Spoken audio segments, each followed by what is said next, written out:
వచ్చేస్తారు దగ్గరికి వచ్చారు.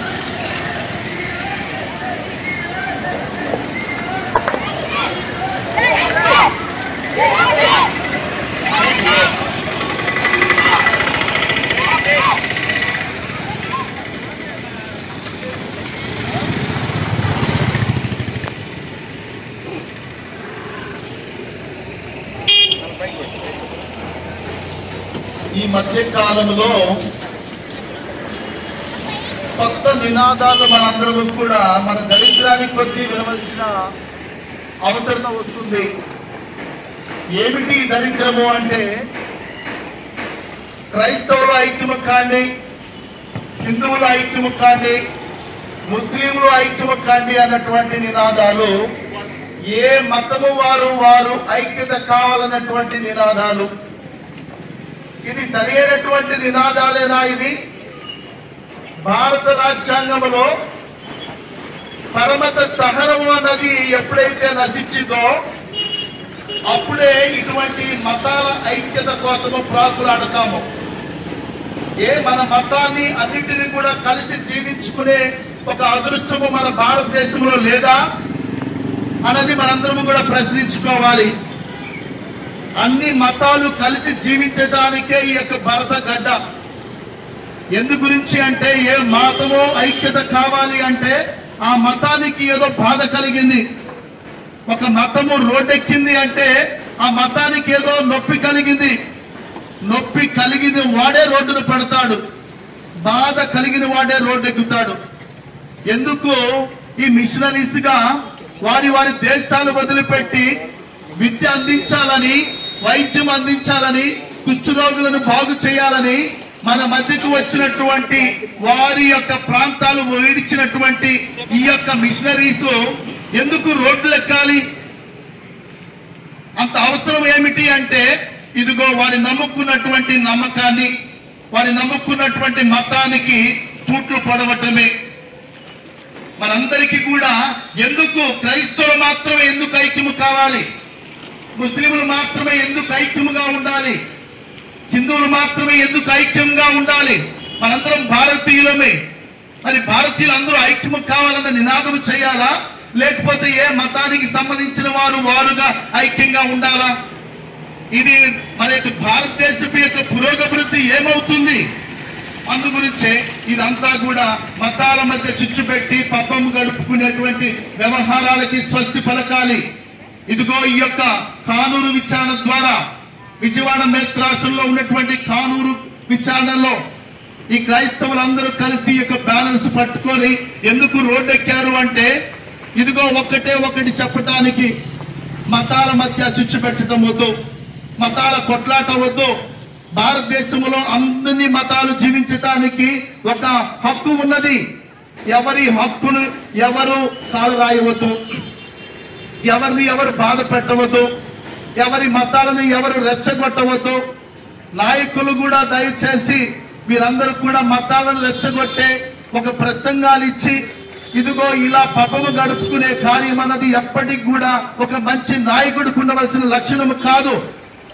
ఎవరు నిజమైన నాయకుడు అంటే మనకి గీతాంజలిలో విశ్వకవి రవీంద్రనాథ్ ఠాగూర్ గారు చెప్తాడు, ఎక్కడైతే విశ్వాసము చక్కగా వ్యాప్తి చెందడానికి అవకాశం ఉంటుందో, స్వతంత్రం ఉంటుందో అదే నిజమైనటువంటి అటువంటి దేశానికి నన్ను నడిపించు దేవా అని దేవుడికి మొరపెడుతున్నాడు విశ్వ కవి అయినటువంటి రవీంద్రనాథ్ ఠాగూర్ గారు.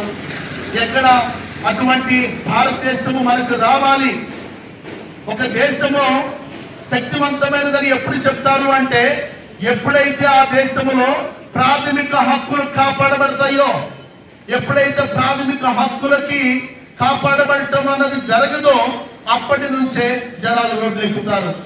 మనందరం కూడా గుర్తు పెట్టుకోవాల్సింది ఎవరి మీద రెచ్చగొట్టడానికి కాదు, ఎవరినో బలహీనపరచడానికి కాదు, ఎవరి మతాల్లో మనల్ని విమర్శించడానికి కాదు, మనందరం కలిసి జీవించడానికి. ఇది మన భారతదేశం. మనందరికీ తెలుసు, ఒక భారతదేశంలో ఒక స్త్రీని ఎంతగా గౌరవిస్తామో, ఒక స్త్రీ అన్నది దేవతగా కొలుస్తామో మన భారతదేశంలో. అటువంటి స్త్రీ అని కూడా పట్టించుకోకుండా ఛత్తీస్గఢ్ లో 2 సిస్టర్స్ నర్సులు క్రైస్తవ నన్నులని ఇంత ఘోరంగా హింసించడం ఎంత బాధాకరమైన విషయం. ఏ స్త్రీలు దేవతలు కాదా?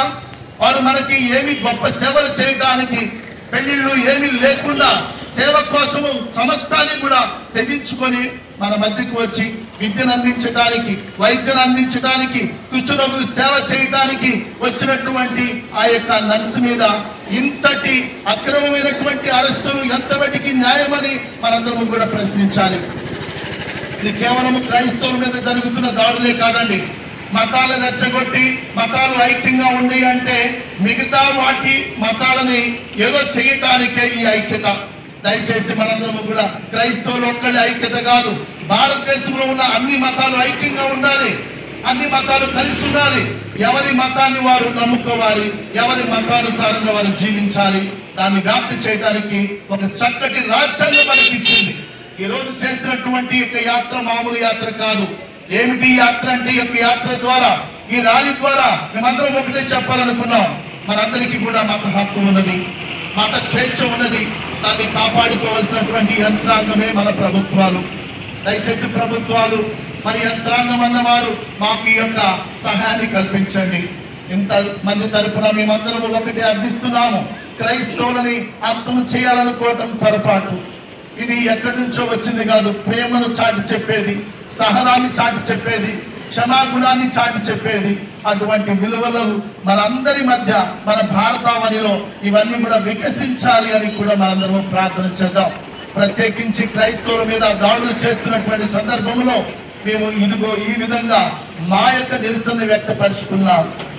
మరి ప్రత్యేకించి ఈ యొక్క నిరసనలో భాగమైనటువంటి, ప్రత్యేకించి మాకు అనుమతించినటువంటి పోలీసు యంత్రాంగానికి, మరి సహకరించినటువంటి మరి పెనమలూరు పోలీస్ స్టేషన్ సిఐ గారికి అందరికీ కూడా ధన్యవాదాలు తెలియజేస్తూ, ఈ యొక్క కార్యక్రమము కేవలము మేము ఎవరినో రెచ్చగొట్టడానికి కాదు, ఎవరినో బాధ పెట్టడానికి కాదు, కానీ ఇదిగో మాకు మా యొక్క మత విశ్వాసాన్ని వ్యాప్తి చేయడానికి, విశ్వసించడానికి, దాన్ని నమ్ముకున్నది జీవించడానికి ఎవరు ఆటంకపరపకండి. అందుగురించే ఈ యొక్క విషయము నిమిత్తమే ఈ యొక్క ర్యాలీ నిర్వహించాము. నిర్వాహకులందరికీ కూడా ధన్యవాదాలు.